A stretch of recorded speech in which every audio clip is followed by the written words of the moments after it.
Está no ar! O mais tradicional podcast sobre corridas do Brasil. Os comentários e o debate sobre automobilismo de um jeito que você só ouve aqui. A partir de agora, Thiago Raposo e Fábio Campos apresentam Café com Velocidade. Café com Velocidade. A dose certa na análise do esporte a motor. Para você que nos ouve no cafécomvelocidade.com.br, estamos começando a edição 642, ainda no meio deste caos aí do mundo pelo coronavírus. Nós discutimos aí na edição passada sobre o cancelamento aí da etapa da Austrália, sobre o desdobramento disso tudo. Estamos aqui começando mais uma semana, mais um programa, e este com temas bem especiais. Vamos já começar discutindo sobre 2020, o que pode acontecer dessa temporada. Vamos passar aí para a leitura de alguns e-mails, agradecendo já de coração os nossos ouvintes que escreveram, mandaram seus e-mails, e vamos terminar falando sobre 60 anos de Ayrton Senna da Silva. Sim, não vamos deixar passar em branco essa data, essa semana que se comemorou os 60 anos de Ayrton Senna da Silva. Já vou chamar aqui os meus companheiros de mesa. Do meu lado esquerdo está ele, Will Bueno, lá direto das Santas Catarina. Will, seja muito bem-vindo, ainda com muita indecisão, né, Will? Muita coisa sendo discutida. O Azerbaijão foi cancelado hoje também, adiado, mas vai ser cancelado. Realmente o pessoal ainda está jogando com muita incerteza, Will Bueno. Saudações, Thiago Raposo, Fábio Campos, Matheus e aos ouvintes do Café com Velocidade. Pois é, Thiago Raposo, muitas incertezas, muitas dúvidas, muitas coisas que não saberemos como vai acontecer nos próximos dias, nos próximos meses, mas o que nós sabemos é que o Café com Velocidade vai continuar vivo, ativo e fazendo aí programas para a audiência não perder nada sobre Fórmula 1.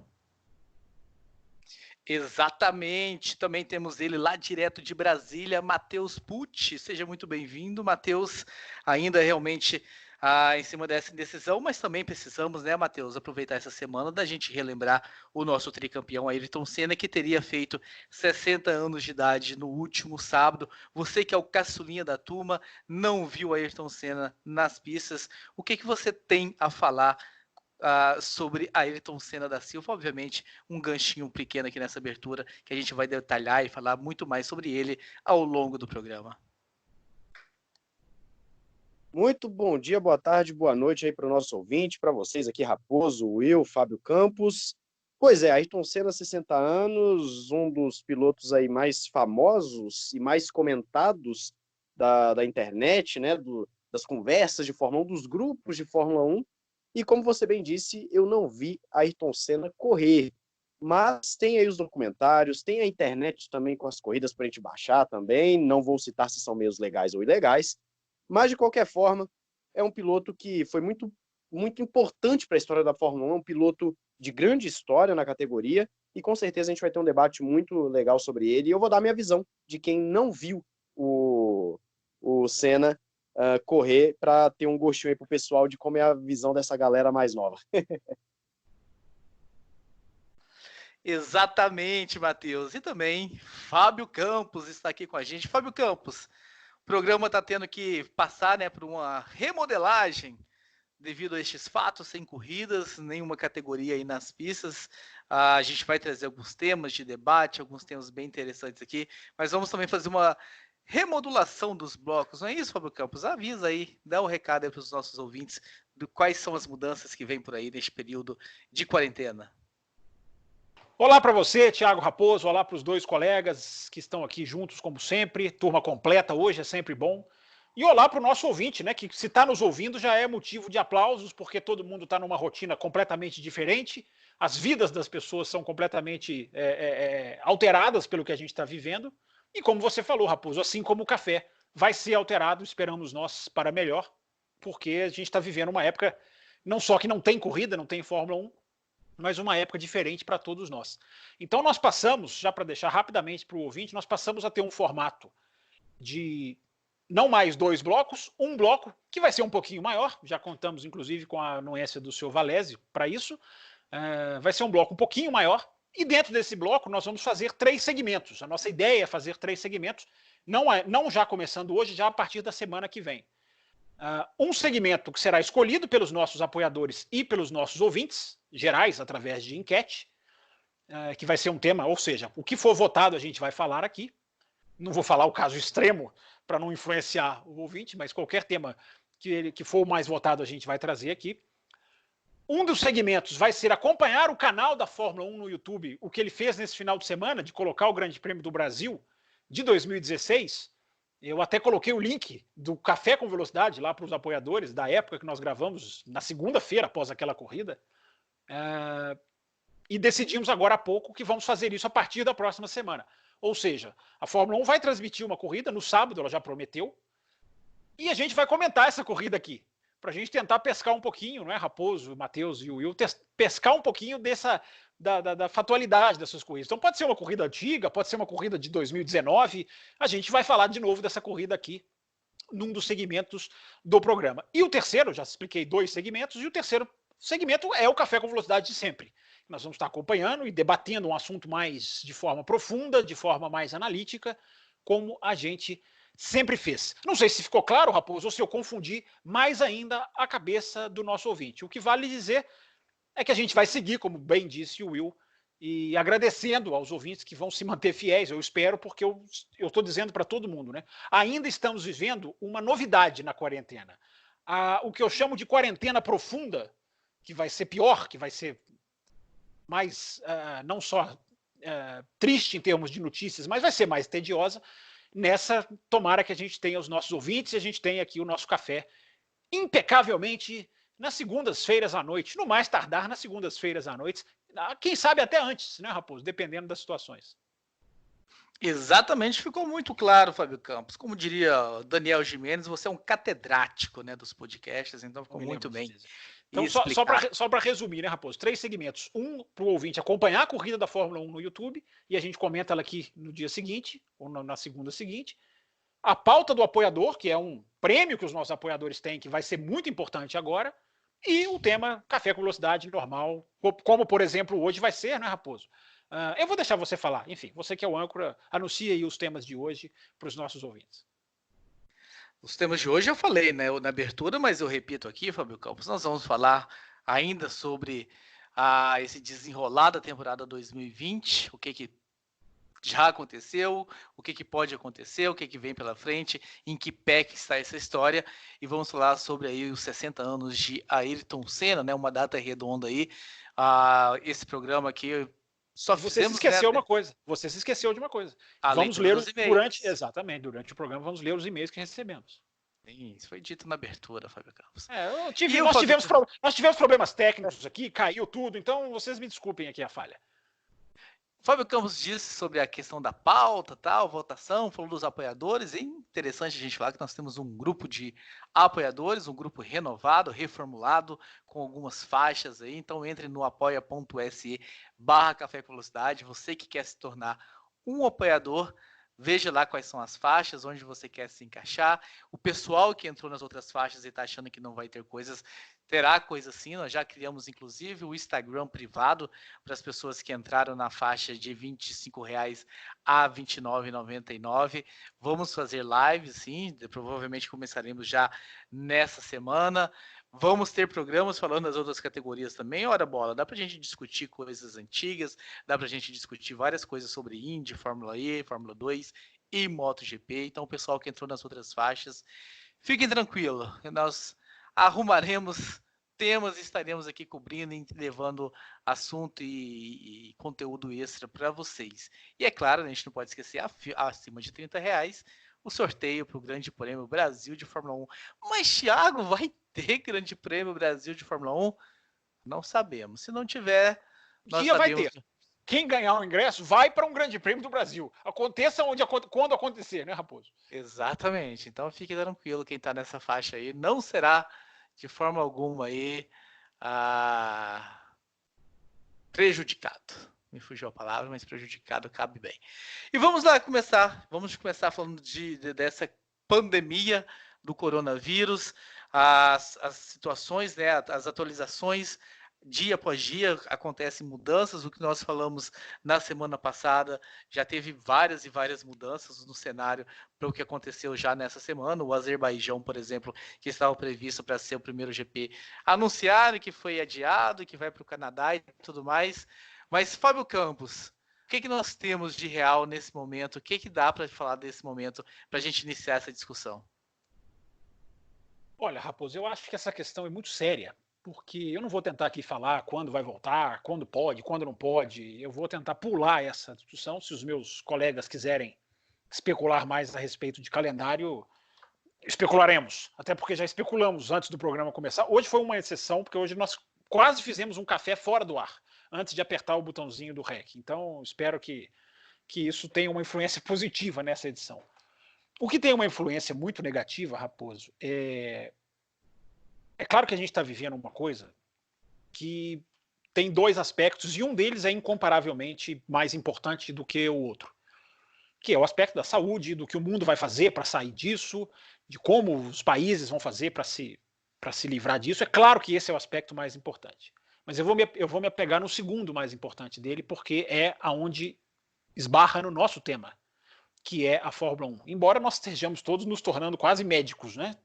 Vendo os noticiários hoje em dia, o que a gente está aprendendo sobre infectologia, sobre bactérias, vírus, enfim. Estamos todos quase virando professores no assunto. Claro que eu estou brincando. Mas no aspecto econômico, Raposo, eu já jogo isso aqui na mesa. Eu confesso para você que eu estou muito preocupado com como a Fórmula 1 vai sair do outro lado desse túnel que o mundo atravessa. Porque se a gente pensar que a economia mundial vai ser destroçada, que nós vamos passar por uma crise pior do que 2008, muito pior, eu só consigo me fazer perguntas ao invés de tentar adivinhar respostas. Se a gente pensar o que a Fórmula 1 sofreu em 2008, pelos problemas dela própria, mas também pelos problemas mundiais, se a gente pensar que agora o retrocesso econômico pode ser catastrófico, repito, mais uma vez, esta é a segunda coisa mais importante, não é a primeira. Nós estamos focando aqui porque nós estamos falando de Fórmula 1. Quantos patrocinadores vão resistir a isso? Quantas fabricantes de carro não sairão disso com demissões em massa? Raposo, eu tenho quase certeza de que a Fórmula 1, do jeito que a gente vê, essa já morreu. Não quer dizer que a Fórmula 1 morreu. Por favor, não me entendam mal, ouvintes. Mas do jeito que a Fórmula 1 é, ou que a gente viu até hoje, essa não tem como existir mais. E já não teria mesmo por causa de 2022, que agora a gente tem que falar 2022, não é mais 2021. Por causa de limite de orçamento, por causa de todas essas coisas, a Fórmula 1 já não seria a mesma. Eu tenho medo, Will, Matheus e Thiago, de quantos vão sobreviver a isso e de quanto a Fórmula 1 vai ter que pagar pela sua arrogância de não ter, por vontade própria, aberto inscrições para mais times. O quanto isso agora não seria fundamental, que a Fórmula 1 nunca quis fazer na era moderna. Enfim, não sei o que vocês acham disso. Eu confesso que ando pensando muito nisso a cada vez que a gente vê as previsões de perda de emprego no planeta, de fechamento de fábricas. Eu não sei como a Fórmula 1 vai escapar. Olha, eu penso, essa preocupação é muito, muito válida, né? Porque eu também, assim como você, estou preocupado tanto em Fórmula 1 quanto fora da Fórmula 1. Mas, voltando, né, à questão específica da Fórmula 1, é uma coisa que quem me acompanha, né, no Botequim há bastante tempo, uma coisa que eu sempre falo, que eu acho um problema muito grande a Fórmula 1 depender muito de equipes de fábrica. Porque para equipes de fábrica, a Fórmula 1 ela é só um braço do negócio, e eles assim não têm preocupação nenhuma com o esporte se acharem que a Fórmula 1 é algo que não é mais lucrativo, ou se precisar fazer um corte de despesas. de simplesmente tirar a equipe da Fórmula 1.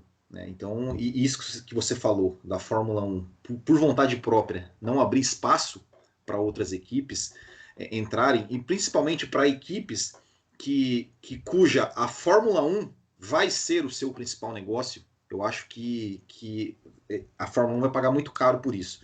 Porque, como você bem falou, a crise vai vir grande e vai afetar todo mundo, todos os setores, e o setor automobilístico, cuja, né, temos aí as grandes montadoras que têm equipes próprias na Fórmula 1, também vão ser afetadas, e com certeza isso vai respingar na Fórmula 1 e vai ter que se repensar o seu modo de como eles aceitam novas equipes. Né? A gente sabe que a Fórmula 1 é um clubinho, né, fechado, em que todo mundo só pensa no seu próprio interesse e não pensa no esporte. E se quiserem que o esporte sobreviva, vão ter que mudar esse pensamento. Eu vejo da seguinte forma, eu ainda tenho uma visão um pouco mais otimista da questão financeira da Fórmula 1 e da questão também da entrada de novas equipes. Se fala um tanto aí da tal de Pantera, não lembro o nome agora, mas é Pantera alguma coisa, que poderia entrar na Fórmula 1 seja ano que vem, seja em 2022, mas o que me dá um certo alívio nessa questão financeira é o fato do teto orçamentário ser implementado logo no ano que vem. Ele vai dar uma respirada para as equipes, mas ainda assim não é uma respirada como a gente esperava. 175 milhões de euros, se não me engano, é de euros e não de dólares, né? Ainda assim não, é dólares. É dólares? Menos mal. Menos mal. É um dinheiro que fica um pouco mais realista para as equipes médias e pequenas tentarem se aproximar e angariarem patrocinadores. Mas lembrando que esses 175 milhões são de desenvolvimento de carro e não englobam outras coisas como salários e viagens, etc. Agora, é claro, se a gente pegar a realidade de 2020, o que vem acontecendo com cancelamentos de corridas, lembrando ao ouvinte, as equipes ganham dinheiro quando tem corridas. Elas não ganham quando estão paradas, elas ganham dinheiro dos seus patrocinadores, das suas fontes externas, quando tem corridas. Portanto, cada corrida a menos dinheiro entra. E por conta disso, acabaram, esse é o grande fator de ter também, como eu posso dizer, esse congelamento dos carros de 2020 para 2021, para que não haja maiores gastos, já que as equipes vão ter uma dificuldade financeira. A Fórmula 1 vai sair prejudicada? Com certeza. O quanto ela vai sair prejudicada é difícil dizer. Vamos ver se ela vai voltar em agosto, em setembro, em outubro, porque aí quanto mais tempo, maior o prejuízo. E eu acho que ela pode recuperar. E acho que nenhuma equipe vai sair. Acho, por conta do teto orçamentário, que até o Gene Haas, que é um dos principais que queria sair, ele até falou que o teto pode sim segurar a Haas para 2021. E eu vou passar a bola para o Fábio Campos, que eu acho que ele deve ter alguma coisa a acrescentar ou discordar. Não, eu acho que o seu raciocínio ele é correto. O orçamento, só que o orçamento, na minha visão, Matheus, ele é assim, ele é na parte de cima. Ele vai impedir os gastos de serem estratosféricos. Ele vai casar certinho com o momento atual. O meu questionamento é quanto à sustentabilidade mesmo, a sustentação da Fórmula 1, na parte até de baixo, não só nas equipes pequenas, mas até as equipes grandes. Porque eu disse isso na semana passada, já não me lembro exatamente nem aonde foi. A Fórmula 1 pode sair com escoriações leves, embora a gente está mudando, a cada dia a gente está mudando tanta coisa, né? Se a gente for pensar que há um mês, gente, parem para pensar, há um mês atrás nós estávamos tendo carnaval, uma coisa absolutamente impensável nos dias de hoje, reunião popular, e nós estávamos tendo pré-temporada da Fórmula 1. Há exatamente 30 dias, gente. Olha, parece outro planeta, parece outra década. Outro planeta com certeza. GP. Aliás, foi cancelado, viu? O Will falar lá no podcast dele que foi cancelada a etapa. Parabéns, Will, por cancelar proativamente a etapa do seu campeonato, não esperar chegar até a última hora. Mas a velocidade das coisas é tão assustadora que, claro, que nós estamos todos aprendendo à medida que as coisas estão acontecendo. O que eu estou colocando aqui, é bom deixar claro, é um questionamento. Eu não estou cravando nada porque eu não sei nada. Mas as notícias, o que mais me fez associar a Fórmula 1 esse final de semana são as notícias econômicas, porque os países vão parar, não tem como não parar. Os Estados Unidos já estão parando, a Itália já está parada há não sei quanto tempo, a Europa, enfim. O tamanho do prejuízo disso, e a Fórmula 1, um de vocês dois aí abordou muito bem, a Fórmula 1 ela é um luxo, entre aspas. Ela é um marketing, ela não é um meio de... E essas fábricas que agora estão parando, inclusive, para produzir respiradores, né? Evidente, é uma atitude corretíssima. A gente não sabe o fôlego que essas fábricas vão voltar, as economias dos países, os planos econômicos de salvamento, como que isso vai ser com cada país, com cada situação. Agora, voltando até a falar um pouquinho do calendário, quando que o mundo vai voltar a se abrir? E por que eu estou dizendo isso? Porque eu estou vendo muita gente dizer, cancela a temporada 2020 já de uma vez. Isso será catastrófico para a Fórmula 1. Eu discordo, primeiro porque nós ainda estamos no mês 3 do ano. Estamos no mês 3 de 12. Pode ser que daqui a 3 meses estejamos piores? Pode. Mas pode ser que estejamos melhores. E se estivermos melhores, ou bem melhores daqui a 3 meses, não há por que cancelar a temporada de Fórmula 1. Porque, para quem está levantando essa ideia, e eu entendo um pouco do lado psicológico, né, nós estamos todos tomando pancadas dia após dia,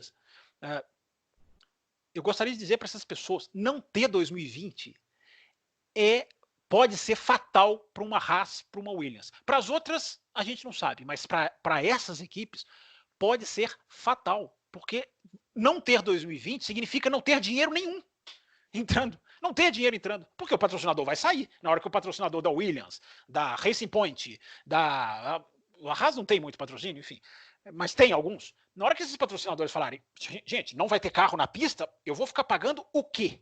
Que tipo de exposição eu vou ficar pagando?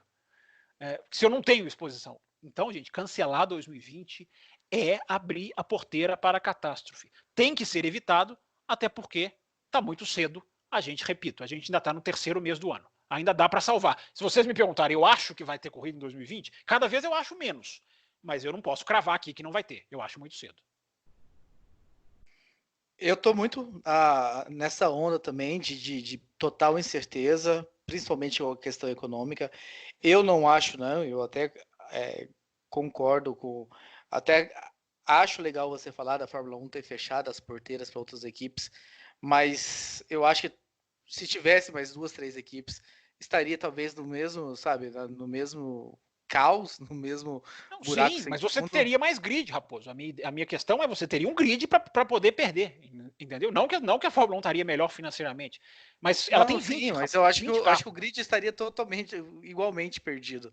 Seriam mais carros perdidos. Eu não acho que nesse momento o negócio vai tomar uma dimensão tão grande financeiramente, de realmente empresas, ou vai acontecer muitas demissões, ou vão ficar pagando salário sem estar produzindo, e sabe, não tem empresa, não existe patrão, não existe fábrica que resista a uma situação dessa.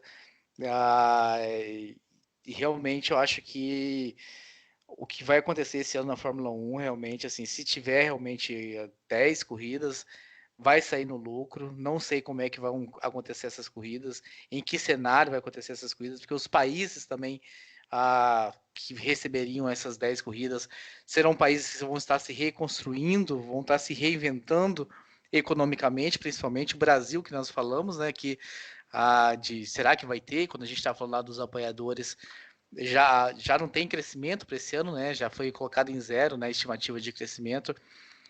Pode ser que daqui a pouco tenha retração, pode ser que daqui a pouco, sabe, muito dinheiro é gasto aqui, dinheiro é gasto ali, e não sei como é que se garante alguma coisa. Então eu vejo um cenário muito, muito, muito obscuro. Eu concordo para você, se cancelar 2020, até pelo que eu disse sobre o Grande Prêmio de Melbourne, eu acho que tem que esperar, tem que lutar para ter a temporada o máximo que puder, como os organizadores de Melbourne fizeram para ter a corrida o máximo que puder, até quando viram que não dava e cancelaram. Mas eu tô muito, muito... Eu não quero falar pessimista, mas assim, não acreditando muito, Fábio Campos, Will e Matheus, porque o cenário mundial econômico tende a realmente entrar num colapso em 1, 2 meses aí, se continuar com tudo fechado, como está acontecendo, quarentenas sendo declaradas e comércio completamente fechado, e pessoas sem receber, e empresas sem produzir, e aí pessoas sem receber não podendo consumir, porque o pouco dinheiro que tem é para pagar a conta e para se alimentar. O cenário é realmente meio caótico, Fábio Campos. Só para deixar claro, né, Raposo? O choque que a Fórmula 1 vai tomar é porque que eu acho que se a Fórmula 1 tivesse mais equipe seria diferente. Porque se você já tem equipe, você já tem lá estruturas prontas, chassis produzidos, enfim, se existe uma equipe de Fórmula 1, é muito mais fácil você manter essa equipe dentro, ou menos difícil, vamos usar essa palavra, né? Do que você agora abrir. Porque eu vou lembrar a frase proferida pelo excelentíssimo senhor presidente da Federação Internacional de Automobilismo, Jean Todt, no dia em que a Fórmula 1 esclareceu para o mundo as regras de 2021, quando era 2021. Até para o Matheus entrar na discussão também. Se nós vermos necessidade, abre aspas, se nós vermos necessidade, nós abriremos inscrições para novas equipes. Fecha aspas. O que isso para mim é de uma soberba, que nem é dele. Eu que sou crítico do Jean Todt, a FIA quer mais equipes. A Fórmula 1, e aí você leia Toto Wolff, Christian Horner, né, esses caras, eles é que bloqueiam, porque eles não querem dividir o dinheirinho tão suado que eles ganham. Agora essa soberba vai cobrar sua conta, Raposo, porque eu acho que se você tem um grid de 24, 26 e você perde 8 carros, você vai para 18. É matemática. Se você tem 20 e você perde 8 carros, você vai para 12. Então a Fórmula 1 não tem estofo para aguentar a pancada que ela vai tomar. Ela vai tomar uma pancada. Pode ser uma pancada que ela absorve, pode ser uma pancada que ela não absorve. Agora, o raquitismo do grid é que pode ser absolutamente fatal, crucial. Fala, Matheus. Nessa questão do absorver o impacto, dessa questão financeira, eu acredito que cai um pouco no que a gente comentou até antes da gravação aqui, que é o seguinte: a Fórmula 1, dependendo de quando começar a temporada, ela vai se ver obrigada, inclusive vocês até citaram aqui antes uma fala do, se não me engano, do Chase Carey, falando que vão estender o período das corridas, além do final de novembro. A Fórmula 1 deve colocar corridas ali para dezembro, janeiro, talvez fevereiro, não sei, porque ela vai tentar recuperar dinheiro de alguma forma, ela vai tentar recuperar o que ela perdeu. Não à toa o Azerbaijão está como adiado, não está cancelado, né? Assim, oficialmente, pelo menos. Você acha que eles vão querer perder uma oportunidade de fazer um grande prêmio da Holanda? Um grande prêmio onde você tem 1 milhão de pessoas na fila de espera para comprar um ingresso? Então, assim, eles vão tentar, de todas as formas, recuperar ou pelo menos diminuir o impacto. Agora a questão é, eles vão tomar essa decisão baseado em tudo que acontece no mundo ao redor, porque, como foi bem falado, a Fórmula 1 é um luxo, e se eu não me engano, o Chase Carey falou isso, né, esses dias. Eu confesso que não ouvi se o Will citou a fala do Chase Carey, que falou que a Fórmula 1 é uma questão secundária em relação às demais questões que o mundo enfrenta hoje. Então, a Fórmula 1 sendo um luxo, ela tem que esperar o que o mundo vai, como as coisas vão acontecer no mundo para decidir se ela volta em agosto, em setembro, em outubro, em novembro, e então minimizar esse impacto e até lá segurar essas equipes. Até lá dar um jeito de gerar dinheiro para pagar as pessoas e para manter o interesse das equipes e patrocinadores em estarem ali na Fórmula 1. Porque se ela não conseguir manter esse diálogo, que é uma coisa que a gente criticou muito, a questão do diálogo da Fórmula 1 no geral, como ela tem se dialogado com os fãs, imagina como ela não deve estar se dialogando também com as equipes. Esse diálogo precisa ser feito para diminuir esse impacto. Se ela chegar nos patrocinadores e falar, olha, nós vamos recuperar esse tempo perdido, a Fórmula 1 tem até uma oportunidade de fazer algo inédito. Ela tem a oportunidade de fazer algo inédito. Imagina o que a gente também comentou aqui, uma super temporada. É algo que hoje pode ser inviável? Sim. Mas e se chega ali em outubro e a Fórmula 1 está voltando em outubro e os caras falarem, por que a gente não faz uma super temporada de outubro a novembro do ano que vem? É uma coisa a se pensar também. É uma coisa a se pensar. Enfim, são coisas que eles vão... O dinheiro, como o Hamilton disse, o dinheiro fala mais alto. O dinheiro nessas horas vai falar mais alto e eles vão buscar meios para angariar para poder angariar dinheiro para poder diminuir o impacto financeiro o máximo possível. Pelo menos é o que eu penso que eles vão fazer, né? Só uma coisa rapidinho, antes de Will, Raposo, se quiserem entrar também, né, continuar. A mudança que a Fórmula 1 anunciou nessa semana de congelamento do carro, ou seja, o carro 2020, se é que vai existir 2020, vai ser o mesmo carro 2021. Claro, você pode evoluir a aerodinâmica, eles ainda vão discutir o congelamento de caixa de câmbio e várias outras coisas. Essa medida na minha visão, não é só para cortar custo, embora ela faça isso. É abrir o calendário para entrar 2021. Janeiro, eu acredito. Eu acredito que não unirão as temporadas, e eu acho que seria também catastrófico, como foi catastrófico, adiar 2022, 2021 para 2022. E quando a gente fala catastrófico, não quer dizer que a gente é contrário. Chegou a um ponto de ser necessário, mas não deixa de ser lamentável, claro que não. Eu vejo a Fórmula 1 não só entrando para dezembro, como entrando para janeiro. Porque você não vai precisar produzir um carro para o ano que vem. Então você não precisa de 3 meses de parada, como a Fórmula 1 faz normalmente. Então ela pode ter, por exemplo, o mês de fevereiro. Eu acho muito difícil, se a vida voltar ao normal e a Fórmula 1 puder falar 2021, nós temos condições de fazer as 22 corridas, eu acho muito difícil que eles entrem para fevereiro, porque uma parada vai ter que ter, humana até. Mas dezembro, janeiro, eu acho que a porta está aberta. E o congelamento do carro, para mim, é fatal para isso, para você poder colocar 2 meses a mais nesse calendário aí. É só uma vírgula aqui. Se a gente for falar de dezembro e janeiro, de expandir dezembro e janeiro, nós estamos falando de cerca de 8 semanas, mais ou menos. Ou Sim. seja, a Fórmula 1 tem que torcer ao máximo para quando chegar, o que é muito difícil, quando chegar aquele período do 8º Grande Prêmio adiado, que já é o do Azerbaijão, que a gente sabe, tudo ter voltado ao normal. Porque aí ela vai conseguir repor os 8 perdidos. Mas se passar disso, ela não vai conseguir repor todos os perdidos. E aí ela vai ter prejuízo com certeza. Até porque dezembro e janeiro tem lugar na Europa que não é viável, né? Muitos lugares não são viáveis para correr, então, por causa de temperatura, enfim. A dor de cabeça que eles estão tendo com o calendário, nós não sabemos, mas que eles devem estar fazendo uma maluquice para tentar encaixar. Agora, quando você vê até para encerrar o assunto, prometo, quando você vê até um Fred Vasseur falando, até se a Fórmula 1 juntar 3 finais de semana seguidos, para nós vai ser um custo.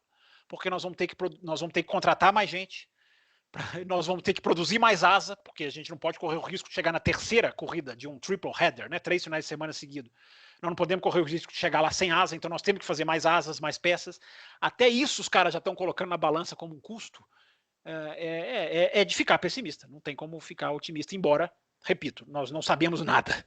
O mundo não sabe nada do que vai ser daqui a alguns meses. Exatamente, em cima dessa obscuridão que estamos aqui cogitando, levantando, mas é uma incerteza total, realmente. Hoje eu vi que só hoje no Brasil morreram mais 9 pessoas, se não me engano.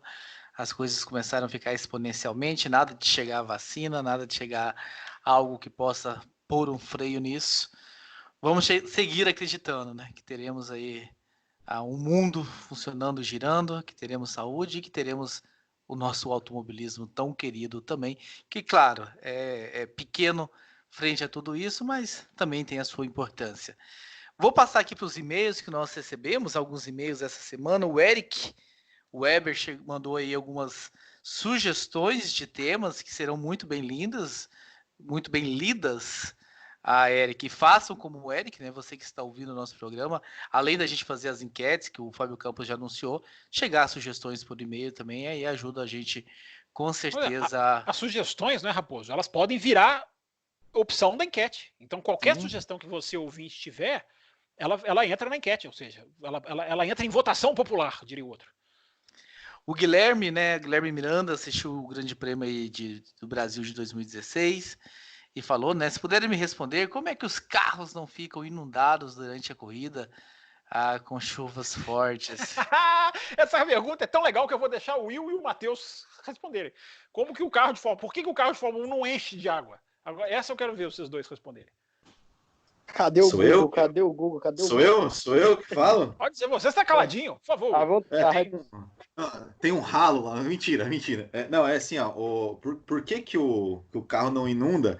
É porque, na verdade, por conta da velocidade, a água ela não entra no carro, né? Ou seja, o movimento dos pneus faz com que, igual faz com o ar, né? Que joga o ar para fora, joga a água também para fora. Então, por isso que não inunda, né? Então, não tem um buraco lá no assoalho, não, para escorrer a água, ou um ralo, ou alguma coisa assim, não. É por causa da velocidade que joga toda a água para fora do carro. A pergunta é muito legal. Repete até o nome do ouvinte, Raposo, por favor. A pergunta é muito bacana e é legal receber umas perguntas assim de quebrar a cabeça, né? Guilherme Augusto Miranda. Legal, Guilherme. Eu até pensei, Wilson, não poderia ter alguma vazão atrás do piloto.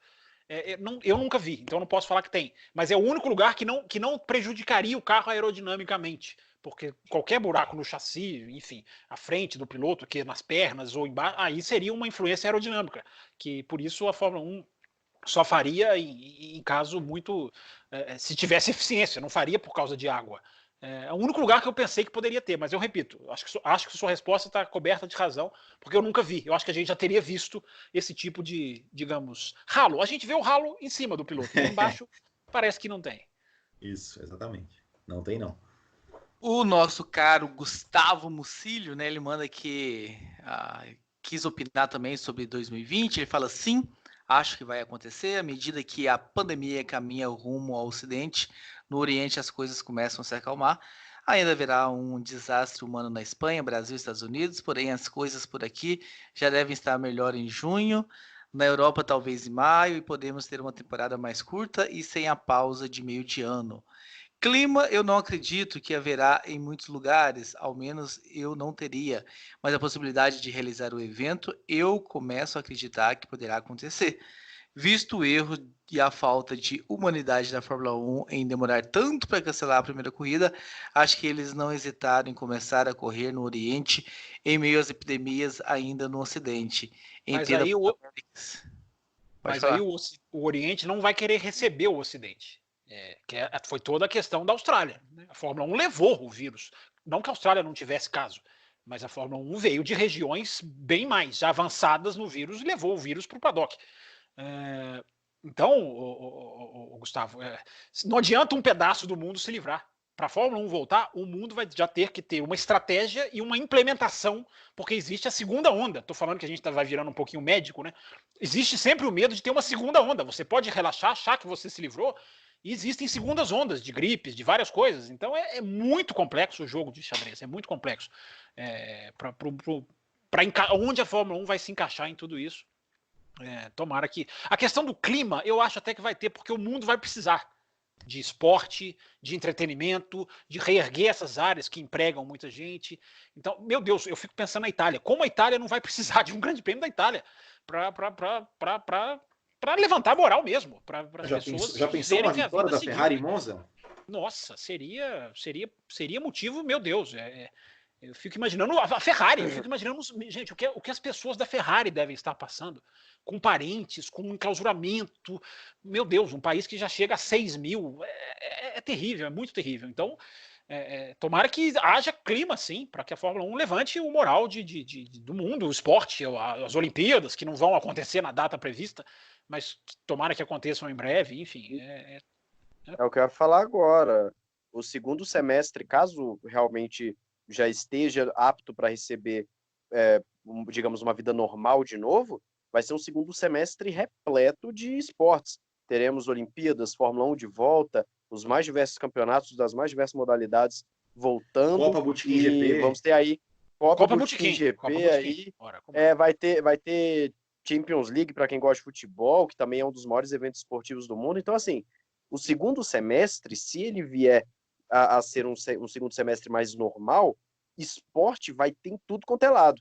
E se o futebol, você pode ter certeza que o futebol não vai parar se puder jogar.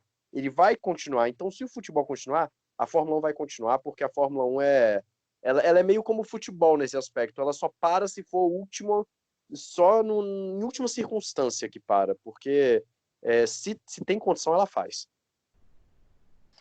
Por falar nesse meio do Gustavo, Will Bueno, qual o impacto do cancelamento do Grande Prêmio de Mônaco?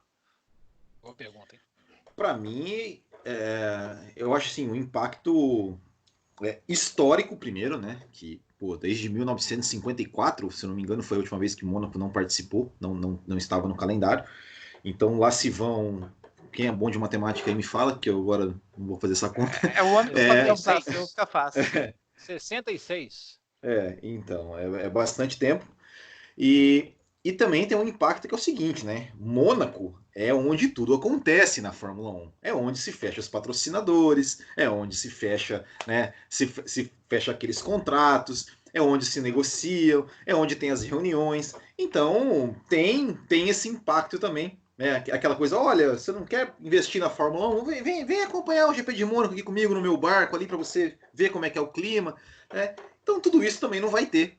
Então, isso tem um impacto histórico e um impacto, digamos, econômico também para a Fórmula 1. Infelizmente, tem muita gente que ficou feliz com que Mônaco é corrida chata. Olha, eu acho que eu gosto muito das corridas de Mônaco. Eu acho que Mônaco como um seguidor do Botequim falou hoje, é onde separa os homens dos meninos.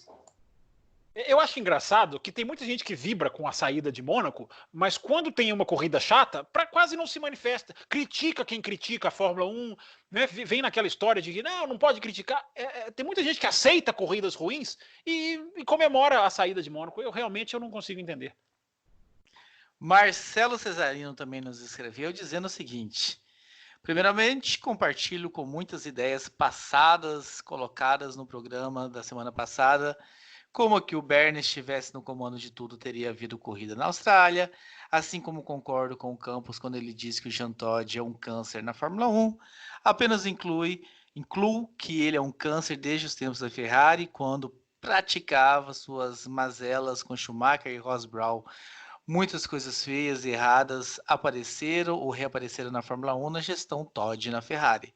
Agradeço muito mesmo que o café não pare neste período em que não temos corridas e que não sabemos onde a pandemia nos vai levar. Não sei como andam as coisas na região do estado de vocês, mas aqui na minha região, além do número elevado de casos do coronavírus, o pânico é grande e a quarentena muito recomendada, por isso é bom ter algo mais light a discutir. Finalizando, começo a acreditar numa teoria colocada pelo Campos no programa passado de que a temporada pode ser cancelada. Mônaco, que parecia intocada, caiu. Baku já pediu adiamento e o Canadá se encaminha para o mesmo caminho. Começar a temporada na França e Inglaterra do jeito que anda a pandemia nesses países? Improvável. Para fazer um campeonato com meia dúzia de corridas ou começar este ano e acabar no ano que vem, melhor nem ter, já esbarrando aí no que nós comentamos no finalzinho, né, antes da gente começar a leitura dos e-mails. Eu só fico na dúvida, Raposo, eu não sei se você sabe qual é a região dele, porque ele fala minha região onde eu vivo, mas ele mora no norte do estado de São Paulo, Ribeirão Preto, Franca, essa região ali, Bebedouros. Ok. Morei em Ribeirão Preto. O William Barbosa, nosso último e-mail de hoje, ele diz o seguinte: olá, bancada do café, todos bem? Levando, William. Pois é, infelizmente, praticamente toda semana temos uma notícia de adiamento ou cancelamento de GP por conta do Covid-19. Hoje o Case Cherry sinalizou com a possibilidade de uma temporada 2020 com um mínimo de 15 e máximo de 18 corridas.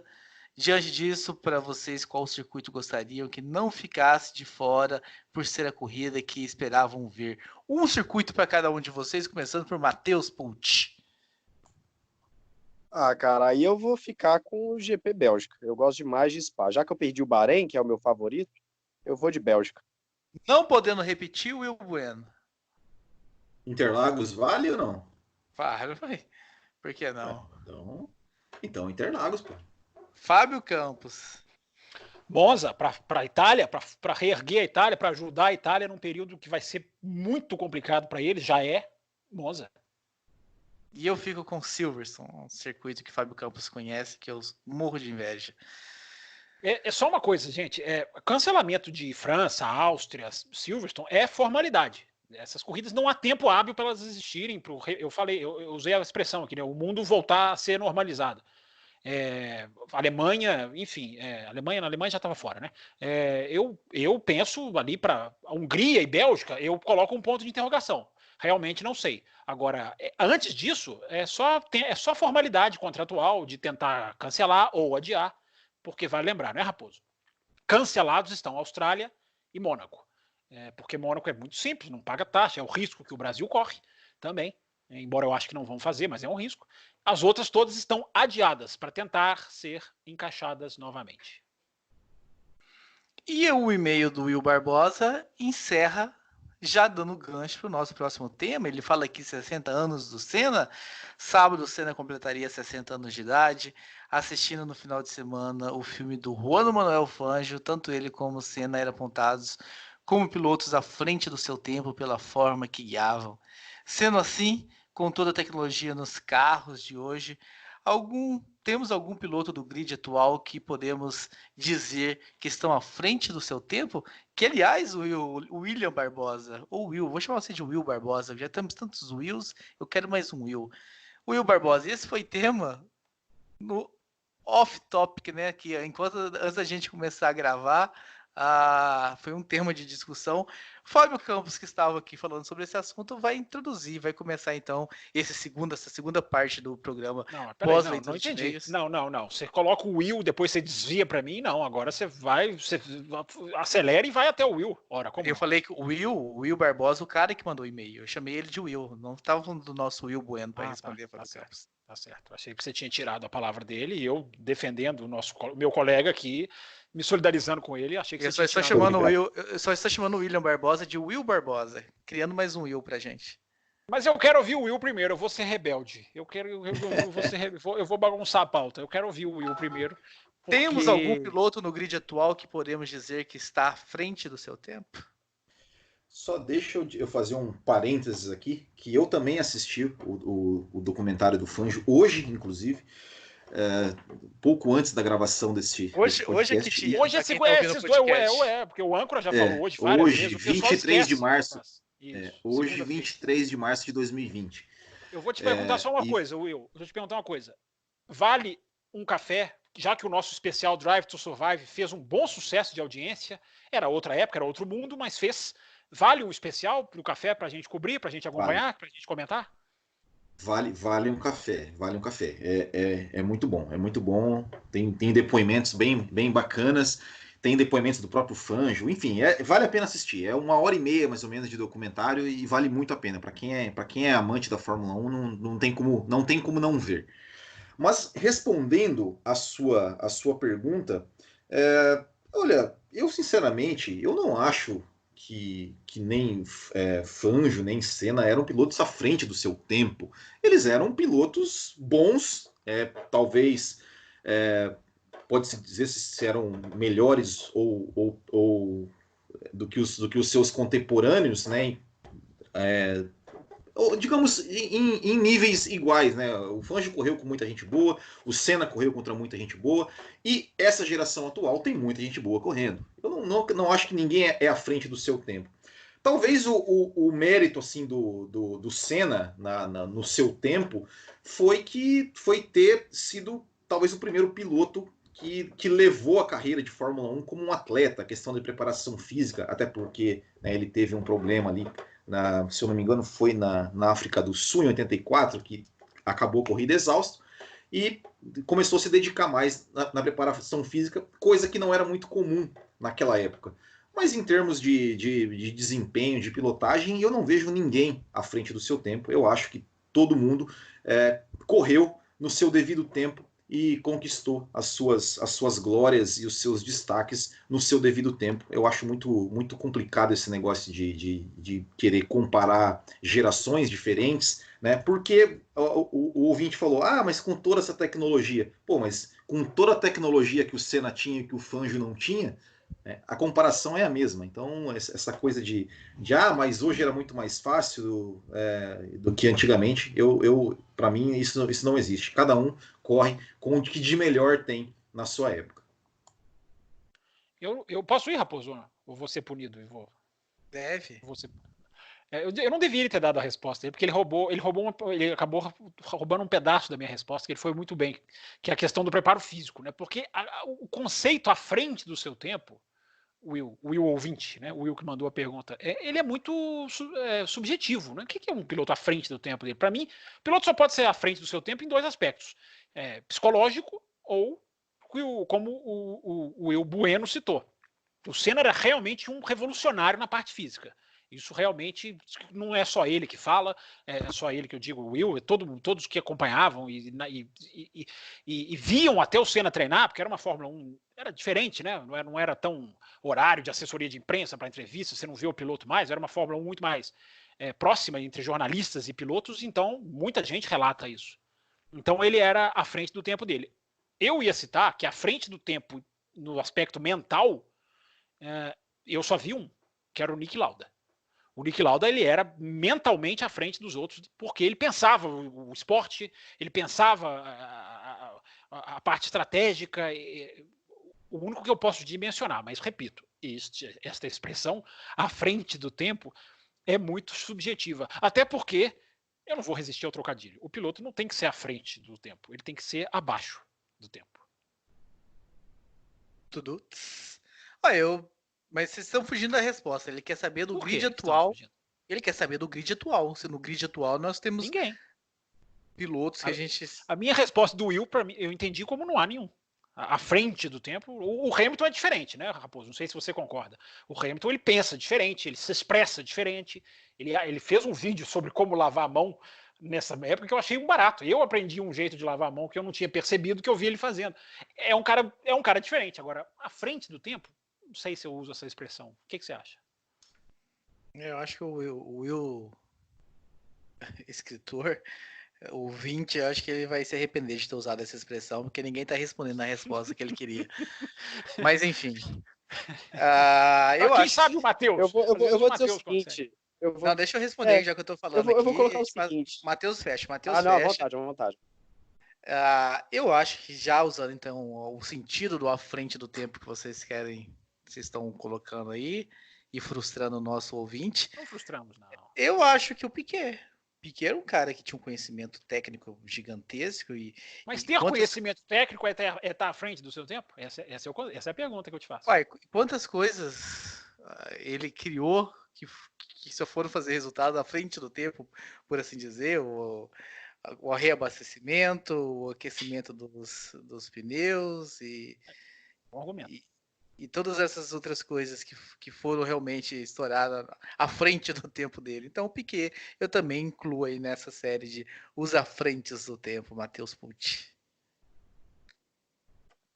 Olha, eu vou dizer o seguinte, eu vou pegar esse à frente do tempo aí como vamos dizer assim, pilotos que, assim como o Senna, tinham um desempenho muito bom. Eu vou pegar nesse sentido. Então, olhando por esse lado, eu citaria o Hamilton, que é um piloto, sim, como o Campos falou, um piloto diferenciado, um piloto que realmente extrai do carro aquilo que se espera de um campeão, de um ex-campeão mundial. É um cara que consegue, com chuva, com sol, precisando poupar equipamento, enfim, ele consegue ser rápido independente da situação. E eu vou adicionar mais um piloto aqui não sei se vai gerar uma polêmica, até porque a gente tem que entrar no Senna, na questão do Senna por si só, mas um piloto que eu vejo com muito bons olhos e que eu vejo, até pelo amadurecimento dele, que ele é um piloto muito diferenciado, é o tal do Max Verstappen. Então, eu vejo o Verstappen como um piloto muito diferenciado, principalmente pela idade. Então, eu estaria esses dois pilotos aí, mas o Hamilton com certeza tem aquele, digamos, aquele ar especial do cara que conseguiu unir o útil ao agradável. Ele consegue ser bom em tudo e tem o melhor carro do grid. Ele transformou a frente do tempo em piloto extraordinário. Eu não entrei nessa questão. Eu acho que eu satisfiz o ouvinte mais do que o Matheus Pucci. Ora, pois. Mas, enfim, a discussão que a gente inicia é 60 anos de Ayrton Senna. Por falar em à frente do tempo, né? Você podia ter feito isso. Por falar em à frente do tempo, Ayrton Senna, 60 anos. Tivemos, né, no meio desse tumulto que estamos vivendo, até talvez menos homenagens do que se esperava que se tivesse, ou do que teríamos se estivéssemos aí vivendo num cenário mais menos conturbado. Eu vi que o Sport TV repassou algumas corridas. Isso que eu ia perguntar, foi por causa do aniversário ou foi por causa da quarentena? Por causa do aniversário. Então talvez não vai foi se tornar combinado. não vai se talvez tornar foi combinado. Tá. Mas enfim, 60 anos de um cara que realmente transformou o esporte de certa forma aqui no Brasil.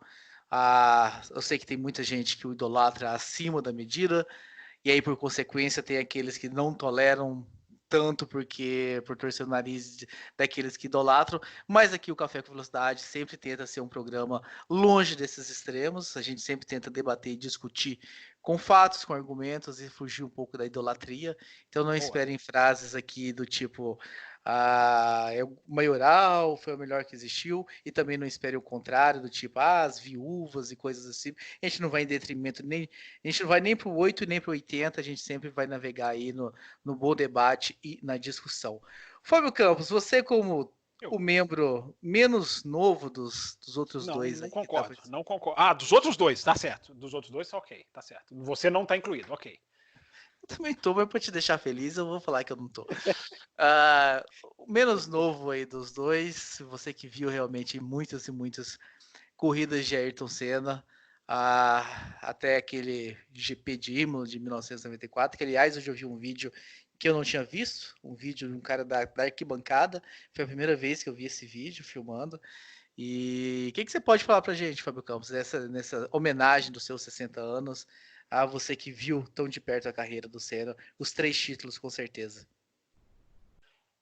O Senna era quando eu comecei a assistir para valer, né? O Senna, e eu sempre falo para as pessoas, né?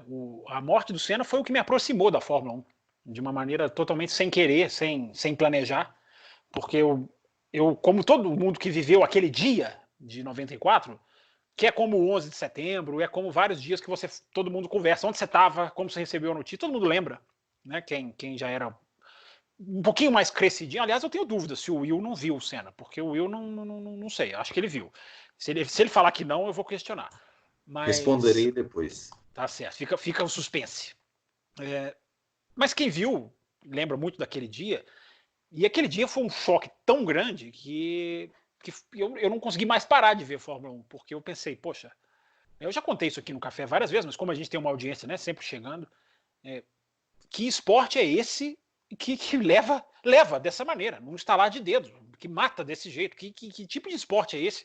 E eu comecei a ler mais, a querer estudar mais. A maioria dos brasileiros se afastou da Fórmula 1 nesse dia. Eu não, eu me aproximei porque me fascinou de uma maneira de impacto que foi incrível. Mas falando do Senna propriamente,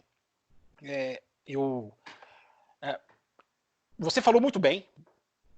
Eu só lamento que no Brasil a gente tenha essa questão de aquele que eu torço precisa ser melhor do que o que você torce, porque eu preciso ganhar de você. O meu time de futebol precisa ganhar do seu, precisa ser melhor do que o seu, não só dentro do campo. A minha camisa precisa ser mais bonita do que a sua, a minha torcida. Então, essa necessidade do brasileiro de querer ganhar discussões empurra o Brasil para uma discussão de quem é melhor, que é totalmente boba. Podia ser levada de uma maneira muito mais, digamos, construtiva, mas não. Vira-se uma guerrinha boba que leva uma manada para odiar e leva uma manada para amar cegamente.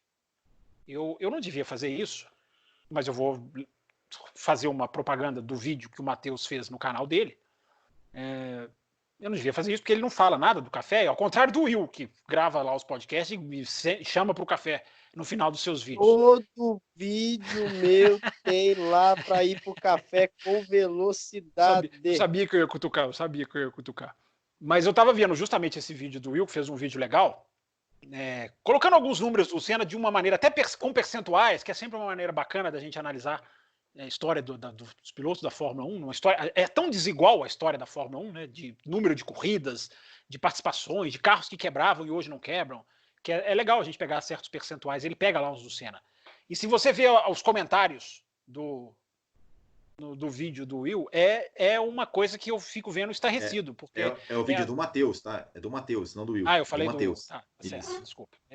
Porque esses nomes, Matheus e Will, são nomes muito parecidos, a gente confunde.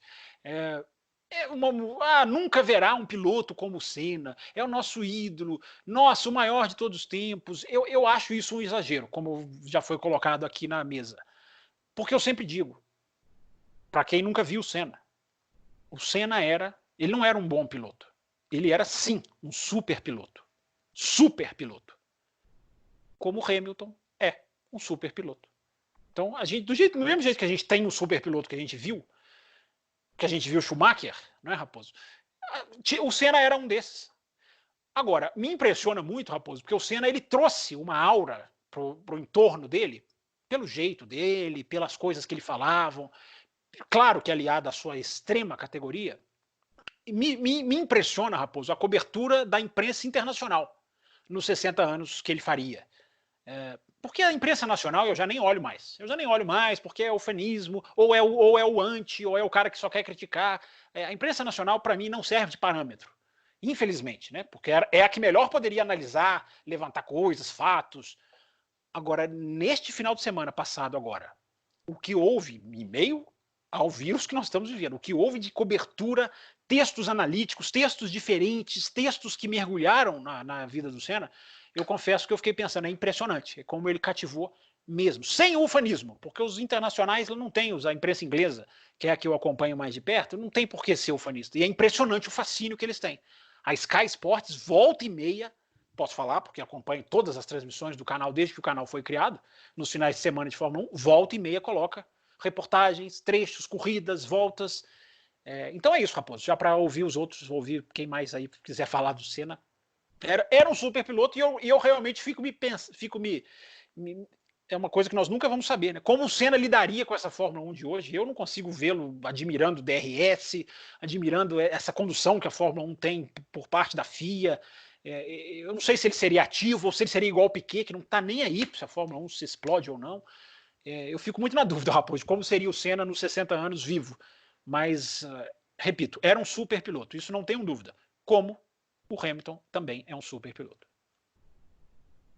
Vamos passar para o Will, vamos por ordem cronológica, né? Bom, então respondendo a pergunta do Fábio Campos, sim, eu vi o Ayrton Senna. Parabéns pela sinceridade. O Ayrton Senna, assim, ele tem uma influência gigantesca, né, na minha paixão por Fórmula 1, porque é aquela coisa, né? Eu era criança, né, quando o Ayrton Senna corria, quando o Ayrton Senna era criança, quando o Ayrton Senna morreu, mas me lembro de muita coisa assim da minha infância, das corridas que ele venceu, dos títulos, e me lembro muito, né, aliás, assim, eu me lembro claramente de todo aquele final de semana da morte do Ayrton Senna, e eu sempre falo assim que para mim só caiu a ficha no GP de Mônaco, né? Que é ali que eu percebi, falei, putz, não tá mais aqui, não tem mais, não tá mais aqui. Não sei se você se lembra, aquela imagem dos pilotos todos no grid carregando a bandeira dele, eu não esqueço daquilo. Sim, então é uma coisa totalmente marcante. E é inegável, né? A questão assim de como você falou, ele é um super piloto, ele realmente ele pilotava assim num nível muito alto, sempre muito obstinado e sempre tentando extrair o máximo, né, do equipamento que tinha. Essa semana estava assistindo a temporada de 93, né, que vim para fazer um vídeo aí, né, do Botequim, que ao meu ver, né, foi a melhor temporada dele assim, em termos de desempenho, realmente conseguiu fazer grandes corridas, grandes desempenhos com um carro que não era... não era pouco, né? Era muito inferior.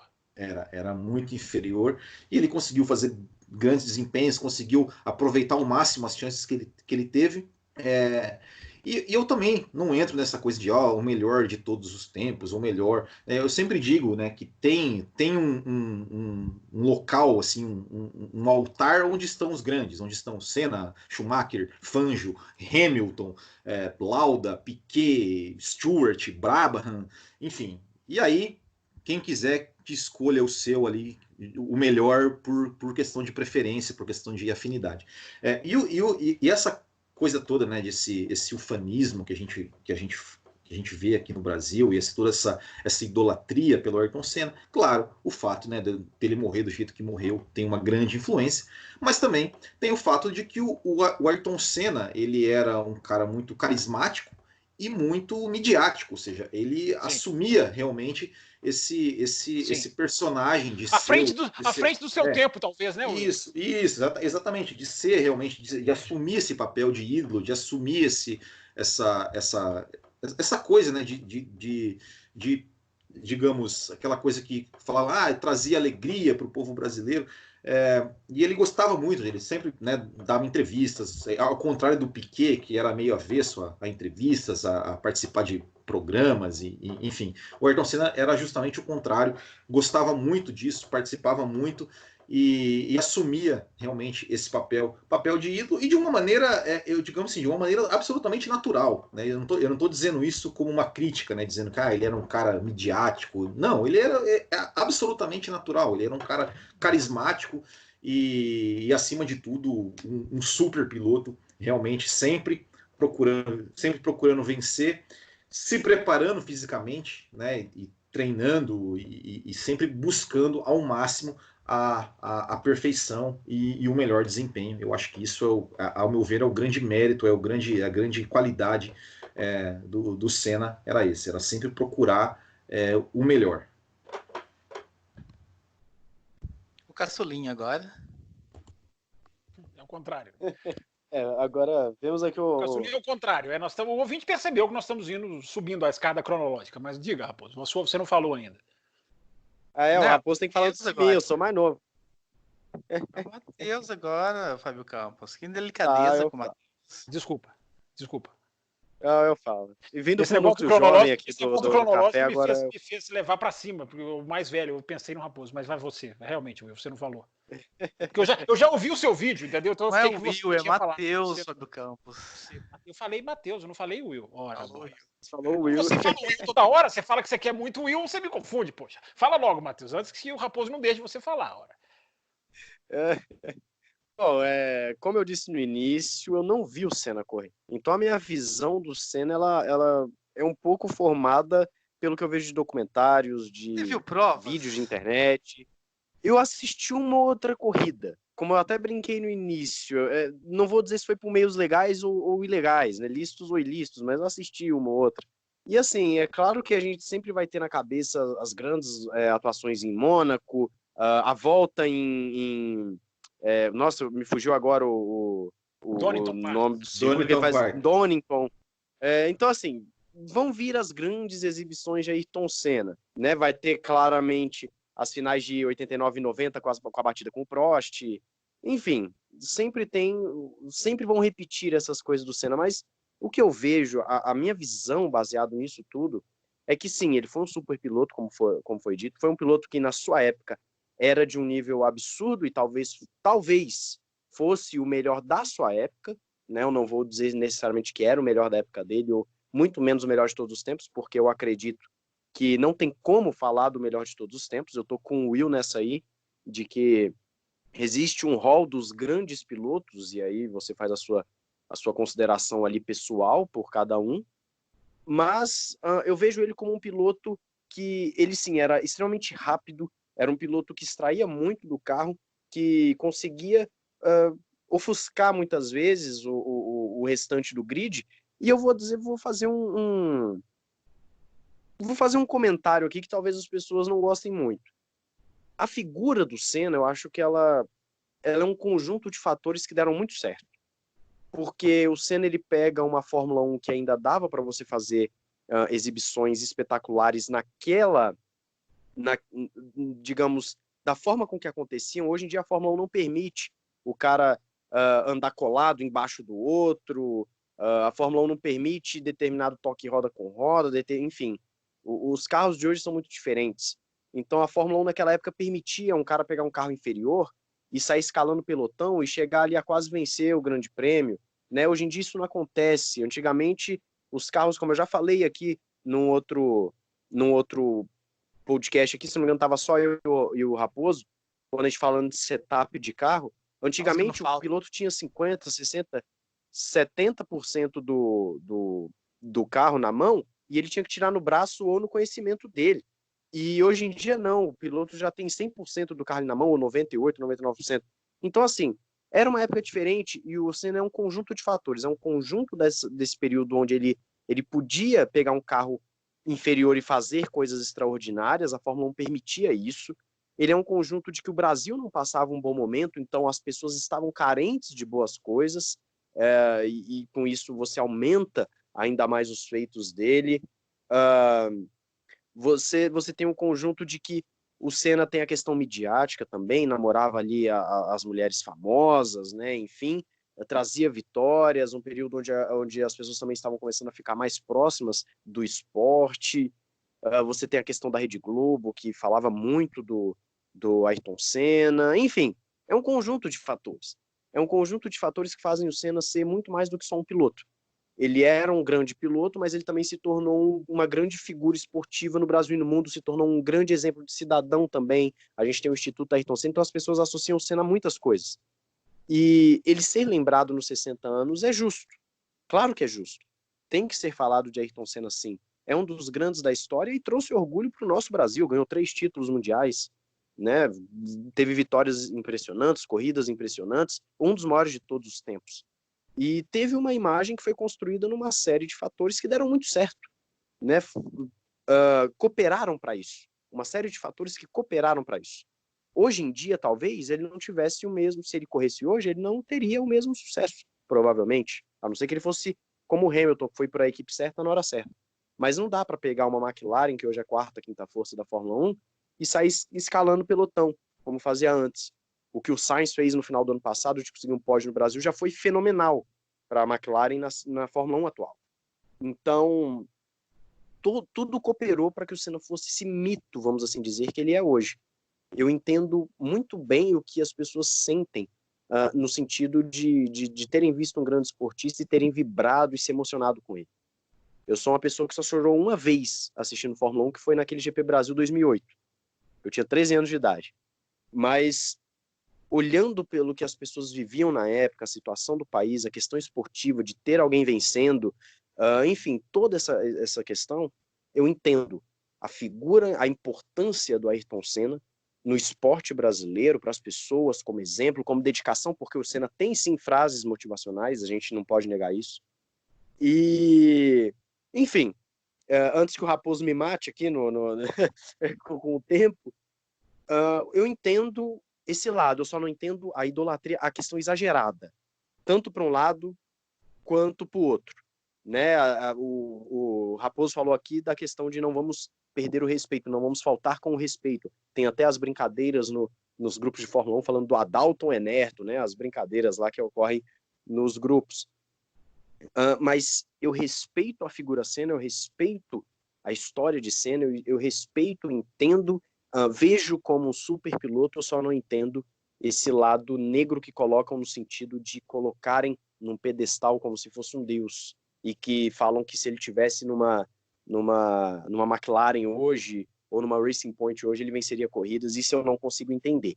Mas sim, é um cara que merece ser lembrado pela sua história, assim como Niki Lauda será lembrado, assim como Fangio é lembrado com o documentário que eu vou assistir. Inclusive eu vou assistir não tomando um café, porque eu não gosto de café, mas eu vou tomar assistindo ali com leitinho quente.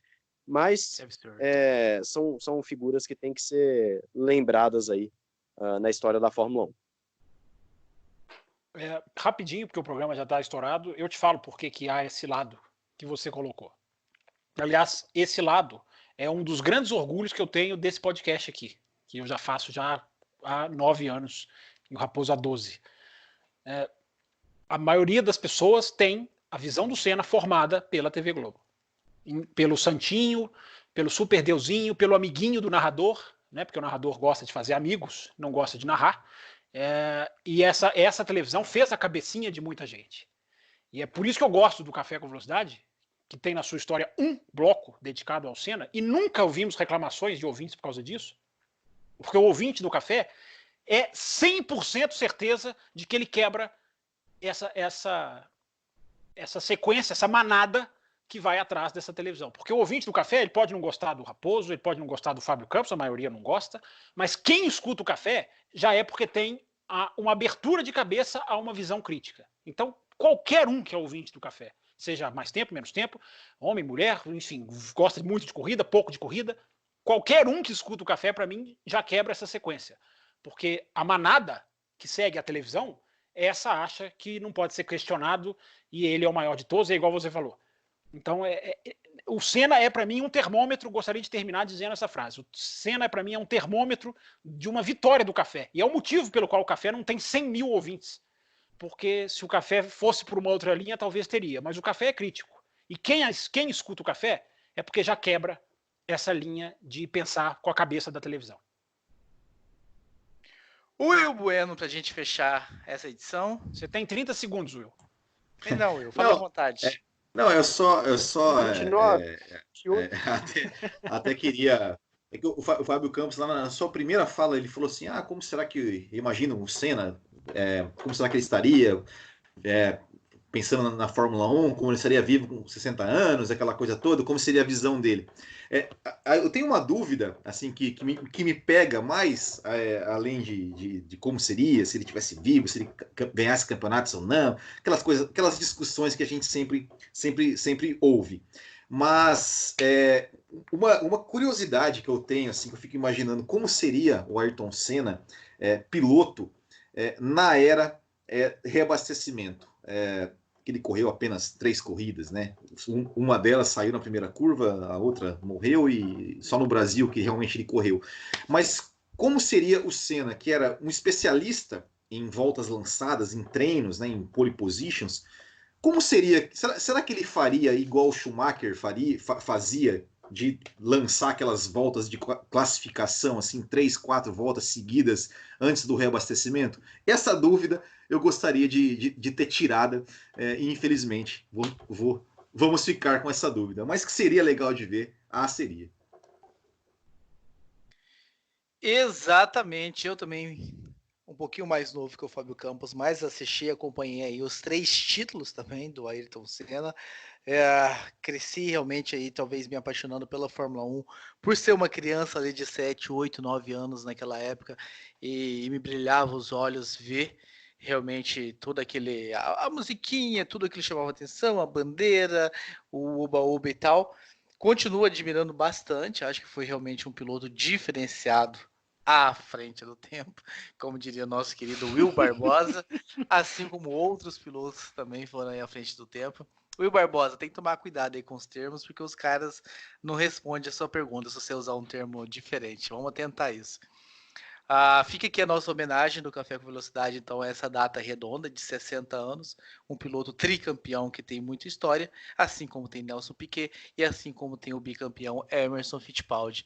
Então fica aqui a nossa homenagem à edição 462 aos 60 anos de Ayrton Senna da Silva. Semana que vem a gente volta com mais um programa, sem saber muito bem em que situações o mundo estará. Mas adianta um tema. Tem um tema que você já pode adiantar para o ouvinte correndo aí, vai. Qual deles? Eu sei que sobre o automobilismo virtual? Sim, vamos fazer um debate aqui. Não combinamos isso ou tô falando errado? Extra. Falando sobre automobilismo virtual semana que vem. Você deixe claro, nós vamos debater o tema. Nós não vamos analisar quem ganhou, quem fez a corridinha melhor. É um tema para ser debatido. Ora, bola. O Will vai jogar Grand Prix 4 durante a gravação, então não perca. Estaria aqui semana que vem. Eu já comunico a minha falta, então.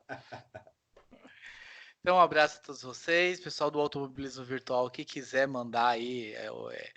escrever um pouco, debater sobre o assunto. A gente não quer falar sobre corrida específica, a gente quer debater um pouco sobre essa modalidade. A gente está vendo que inclusive virou uma alternativa no domingo, né? Eu sei que a NASCAR teve também uma corrida com os pilotos correndo, a Fórmula 1 teve aí corrida com alguns famosos, então a gente vai debater sobre isso e queremos aí saber a opinião de vocês. Eilor Marigo. Por falar em NASCAR, nasceu o Miguel.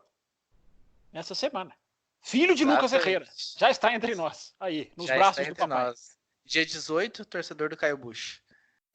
Termina aqui Café com Velocidade, o mais tradicional podcast sobre corridas do Brasil, sempre com Thiago Raposo e Fábio Campos. Café com Velocidade. Café com Velocidade, a dose certa na análise do esporte a motor.